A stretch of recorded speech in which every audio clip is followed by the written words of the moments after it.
Today I want to do something that a lot of photography YouTube channels won't do, and that is to talk about a single photograph. More specifically, a photograph that reminded me why I'm a street photographer, why I care about this genre, why I wear out the soles in my shoes out in the city when I could be at home watching a movie or something. Welcome back, it's Friday, this is Snap and Yap, either 31 or 32, I'm honestly not sure and I can't be bothered to check. If you're new here, I haven't done an intro in a while. My name is Nick, I'm a street and travel photographer originally from Denver, Colorado, and now traveling the world, living full-time out of a suitcase, trying to take a decent photo every now and then. So the image that I want to talk to you about today isn't necessarily earth-shattering. I don't believe that it could necessarily win an award.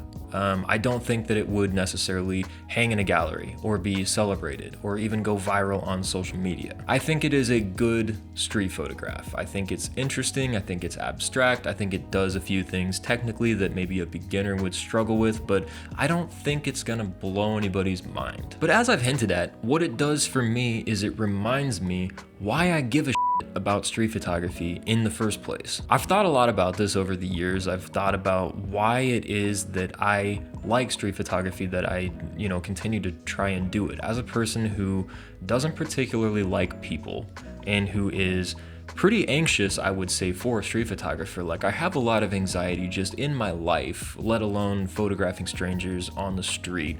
That, for me, at least, is something that I have to push through every single time I go out on the street. And I've given tips and advice on how to overcome this, and know that I stand by those things and believe those things, and also that they're coming from a high anxiety person, if you're interested in seeing how I personally try to overcome that sometimes. But the reality remains that it is a very, very frictional genre of photography for me to be head over heels in love with. But the reason that this photograph in particular reminded me about why I love street photography in the first place is not that it couldn't possibly be planned. It's not the spontaneity that I'm getting at. It's the fact that nobody would plan an image like this. Nobody would go out of their way to figure out when the sun is going to be just right on this street, that it's shining through the store window in such a way that it's catching the silhouettes of the people walking past on the sidewalk at the perfect angle to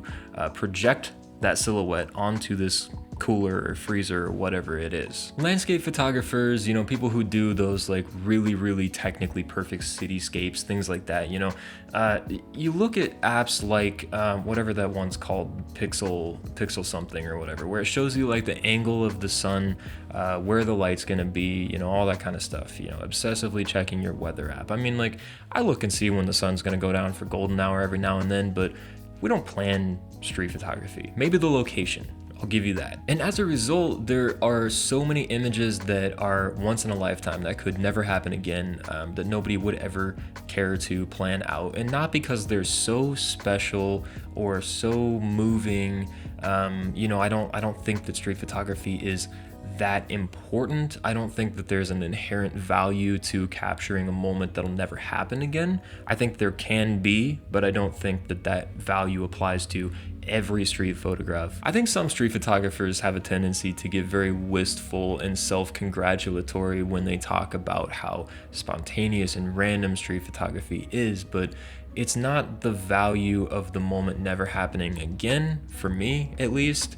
It's the idea that what I captured happened in front of me without me planning it, and I had the ability, the cognitive and visual compositional ability to see it and document it and photograph it, because it's my experience. It's the way that I'm seeing the world. And for me, when I take photos, when I show photos online, what I'm trying to show is not necessarily a photo that I think is gonna blow somebody's mind, but this is how I see the world. This is how the world looks to me when I go outside with a camera. Now, if you're documenting world events, politics, sporting events, protests, things like that, I think that there is a stronger likelihood that your images will have some kind of cultural relevance down the line, or maybe even today as you're capturing them. It just depends. Let's be honest, a person walking down the street, yeah, that might be really cool in 30 years when the whole world looks different, kind of like how we look at older street photography now and there's no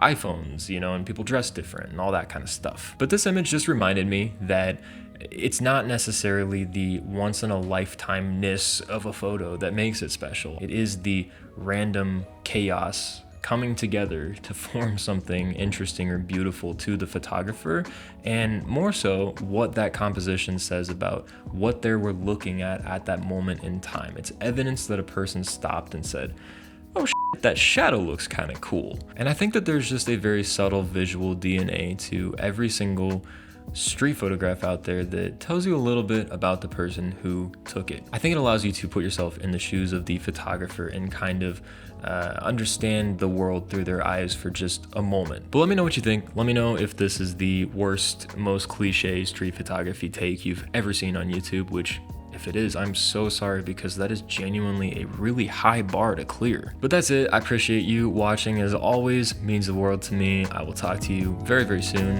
in the next one.